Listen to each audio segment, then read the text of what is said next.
आतंकवादियों के खिलाफ ऑपरेशन सिंदूर चलाया था, लेकिन अब वक्त बीतने के साथ साथ दोनों देशों के बीच में टकराव बढ़ता जा रहा है। शुक्रवार की रात को पाकिस्तान ने फिर से भारत पर नापाक हमले की कोशिश की और हिमाकत की है, जिसे भारतीय सेना ने इसका मुंहतोड़ जवाब दिया है। यह रिपोर्ट देखिए।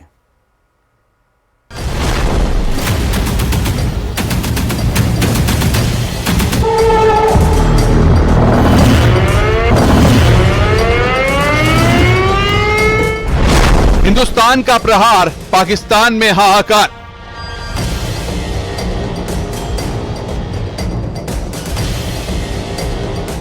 पाक की हिमाकत, भारत का पलटवार।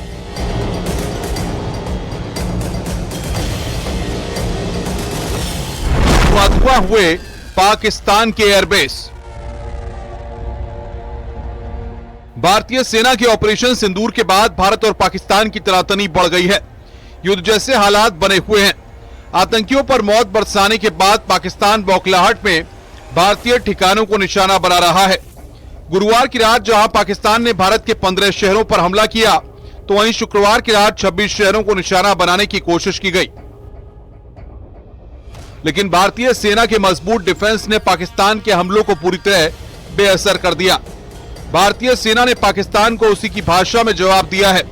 एक एक करके उसके कई एयरबेस तबाह कर दिए गए। भारत के हमले से पाकिस्तान दहल उठा है। हर तरफ बस तबाही नजर आ रही है।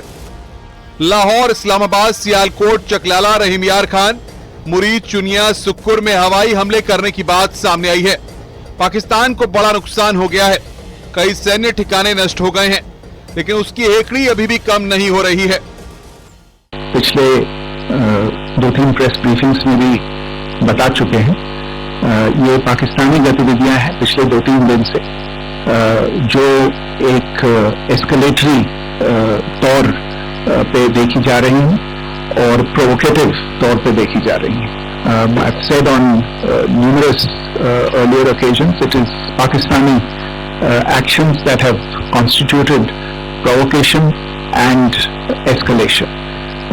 In response, and I repeat, in response, India has defended and reacted in a responsible and measured fashion. पाक के उकसावे के बाद भारत ने रावलपिंडी में नूरखान एयरबेस पर बड़ा हमला किया। रावलपिंडी में नूरखान एयरबेस पाकिस्तानी सेना मुख्यालय के बगल में है, जो आग के गोले में घिरा हुआ है। चकलाला कैंट से महज 10 किलोमीटर की दूरी पर पाकिस्तानी सेना प्रमुख असीम मुनीर का घर है। नूरखान एयरबेस पाकिस्तान के रणनीतिक तौर पर बेहद अहम माना जाता है, क्योंकि यहाँ से इस्लामाबाद बेहद नजदीक है। साल 1935 में इसकी स्थापना की गई थी। यहाँ पाकिस्तानी वायुसेना के 5 से 6 स्क्वाड्रन हवाई अड्डे पर तैनात हैं। पाकिस्तान द्वारा सैन्य ठिकानों को जानबूझकर निशाना बनाने के पश्चात भारतीय सशस्त्र बलों ने त्वरित व सुनियोजित जवाबी हमले किए। Technical installation, command and control centres, radar sites और हथियार भंडार को चुनकर निशाना बनाया गया। रफीकी, मुरीद, चकलाला, रहीम यार खान, सुकूर और चुनिया स्थित पाक के सैन्य ठिकानों पर एयर लॉन्च सटीक हथियारों व लड़ाकू जेट से प्रहार किए गए। पसूर स्थित रडार साइट और सियालकोट का एविएशन बेस भी प्रिसीजन एम्यूनेशन से टारगेट किए गए। इन कार्रवाइयों के दौरान भारत ने कम से कम कोलैटरल डैमेज की क्षति सुनिश्चित की। पंजाब प्रांत के मुरीद एयरबेस को निशाना बनाया गया है। भारत की एयर स्ट्राइक में एयरबेस धुआं हो गया। मुरीद एयरबेस पंजाब प्रांत के चकवाल जिले में है। यहाँ पाकिस्तानी एयरफोर्स के कई स्क्वाड्रन हैं। यहाँ से पाकिस्तान ने ड्रोन हमले किए हैं। इसके जवाब में भारत ने बड़ी कार्रवाई की है। मुरीद एयरबेस ड्रोन संचालन और निगरानी के लिए इस्तेमाल होता है। भारत ने साल 1971 की जंग में यहाँ पर हवाई हमला भी किया था। भारतीय वायुसेना ने शोरकोट के रफीकी एयरबेस में भारी तबाही मचाई है। यहाँ JF-17, थंडर, मिराज जैसे लड़ाकू विमान तैनात होते हैं। भारत की सीमा से सटा इलाका है। कई युद्ध अभियानों में इस्तेमाल हो चुका है। रनवे, हैंगर, एडवांस रडार और कम्युनिकेशन सुविधाओं से लैस है, लेकिन भारत के हमले के बाद यहाँ बहुत नुकसान हुआ है। भारतीय सेना के टारगेट में रहीम यार खान एयरबेस भी रहा। पाकिस्तान के पंजाब प्रांत के रहीम यार खान शहर में ये एक प्रमुख हवाई अड्डा है। तस्वीरों में देखा जा सकता है कि रनवे को भारी नुकसान हुआ है। रनवे की लंबाई 3000 मीटर, चौड़ाई 45 मीटर है। टर्मिनल भवन 28,000 वर्ग फीट क्षेत्रफल में फैला हुआ है। यहाँ से पाकिस्तान इंटरनेशनल एयरलाइंस और घरेलू उड़ानें संचालित होती हैं। यह रहा कि पाकिस्तान ने लाहौर से उड़ान भरने वाले नागरिक विमानों की आड़ लेकर अंतर्राष्ट्रीय हवाई मार्गों का दुरुपयोग किया ताकि वह अपनी गतिविधियां छिपा सके। ऐसी चालों ने भारतीय वायु प्रतिरक्षा तंत्र को नागरिक सुरक्षा सुनिश्चित करते हुए अत्यधिक संयम के साथ कार्य करने के लिए विवश किया।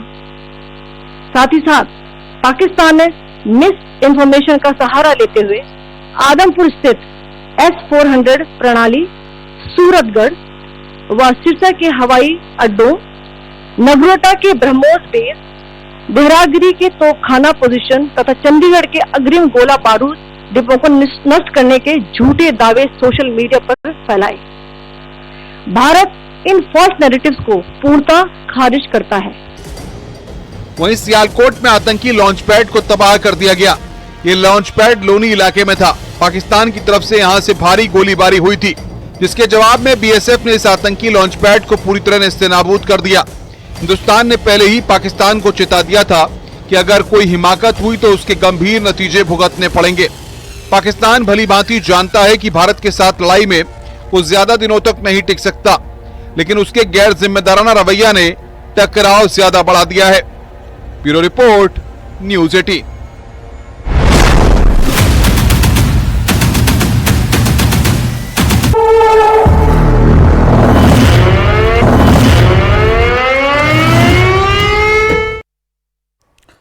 और इसी बीच जैसलमेर से बड़ी खबर मिल रही है, जहां पर जैसलमेर में रेड अलर्ट जारी है। जैसलमेर में आज भी ब्लैकआउट रहेगा। बड़ी जानकारी है इस वक्त की। घरों की लाइटें आज भी बंद रहेंगी, घरों के दरवाजे भी बंद रहेंगे, खिड़कियां भी बंद रहेंगी, सड़क पर यातायात बंद रहेगा। पुलिस और प्रशासन ने लोगों से ये अपील की है कि बेवजह घरों से बाहर नहीं निकलें और नागरिक जो है वो पूरी तरह से प्रशासन के निर्देशों का पालन करें। जिला प्रशासन को शहर के लोग, ग्रामीण सपोर्ट कर रहे हैं, सहयोग कर रहे हैं, लेकिन कुछ जो असामाजिक तत्व जिन्हें कहें वो लगातार कल भी बाहर देखे गए थे। ऐसे लोगों से पुलिस प्रशासन ने सख्ती से कह दिया है कि जो भी लोग इस गाइडलाइन का पालन नहीं करेंगे उनके खिलाफ कानूनी कार्रवाई हो सकती है। नागरिकों से ये महत्वपूर्ण अपील है कि यहाँ पर रेड अलर्ट है जैसलमेर बाड़मेर के इलाके में, सीमावर्ती इलाके में। तो ऐसे में शाम के वक्त अपने घरों में रहें, घरों से बाहर नहीं निकलें। किसी तरह की सजावट, रोशनी या ड्रोन उड़ाना पूरी तरह से प्रतिबंधित है। ऐसा करने पर कानूनी कार्रवाई हो सकती है। तो घरों की लाइटें आज भी बंद रहेंगी। जैसलमेर में आज भी ब्लैकआउट रहेगा। बड़ी खबर इस वक्त की, जैसलमेर में रेड अलर्ट लगातार जारी है। लोगों से अपील की गई है कि लोग अपने घरों में रहें और साथ ही साथ किसी तरह की रोशनी या लाइट्स का इस्तेमाल ना करें। बहरहाल तस्वीरें आपकी टीवी स्क्रीन पर हमारे सहयोगी सावलदान हमारे साथ जुड़ चुके हैं। सावलदान, क्या अपडेट आज जैसलमेर से? रेड अलर्ट का दौर जारी है और आज फिर शाम 6 बजे से कल सुबह 6 बजे तक जो 12 घंटे का ब्लैकआउट रहेगा और घरों की लाइट बंद करने की हिदायत दी है, सड़क पर यातायात बंद करने की हिदायत दी है। और पुलिस लगातार जो गश्त कर रही है, आम लोगों से अपील कर रही है कि आप बेवजह घरों से बाहर नहीं निकले। जो लापरवाह लोग हैं उन पे सख्ती बरतती नजर आ रही है। और जैसलमेर के SHO हैं, प्रेमदान रत्नू है, SP, कलेक्टर से तमाम अधिकारियों लगातार आम लोगों से अपील करता रहा। एक बड़ी बात सामने ये आ रही, यूनेस्को में जो विश्व धरोहर में शामिल जैसलमेर सोनार दुर्ग के म्यूजियम का आज गेट बंद कर दिया गया है। जो पाक द्वारा लगातार नापाक हरकतों को देखते हुए जो ये इस मामले को लेकर जो उनके ट्रस्टी हैं, उन्होंने ये प्रशासन द्वारा लगातार जो अपील की जा रही उसमें सहयोग किया और उसका गेट बंद किया। क्योंकि जैसलमेर लिविंग फोर्ट है, यहाँ 3500 के करीब आबादी है, यहाँ देशी विदेशी पर्यटक आते हैं। इन्होंने अपना जो गेट बंद कर दिया और जो परिस्थितियां सामान्य होने पर पुनः खोला जाएगा। लगातार सरहद जिले में प्रशासन अलर्ट है, सुरक्षा एजेंसियां अलर्ट है, देश की सेनाएं अलर्ट है, BSF अलर्ट है। लगातार जो आम लोग भी हैं वो प्रशासन को सहयोग कर रहे हैं और जो लापरवाह है, प्रशासन को सहयोग नहीं कर रहे, उनके खिलाफ पुलिस लगातार सख्ती बरती नजर आ रही है। जी हेमंत, बिल्कुल। तो कब से आज ब्लैकआउट की स्थितियां रहेगी? लोगों को क्या कहा गया है कि अपने घरों में ही रहें? और जैसे कल हमने देखा था शाम के 6 बजे बाद से ब्लैकआउट की शुरुआत कर दी गई थी। देखिए, आज दिन में लगातार जो प्रशासन ने जो इमरजेंसी लागू स्थिति में जो बाजार पूरा बंद कर दिया, न्यूज 18 ने लगातार एक्चुअली जो तस्वीरें दिखाई, शहर की तमाम जो बाजार हैं वो बंद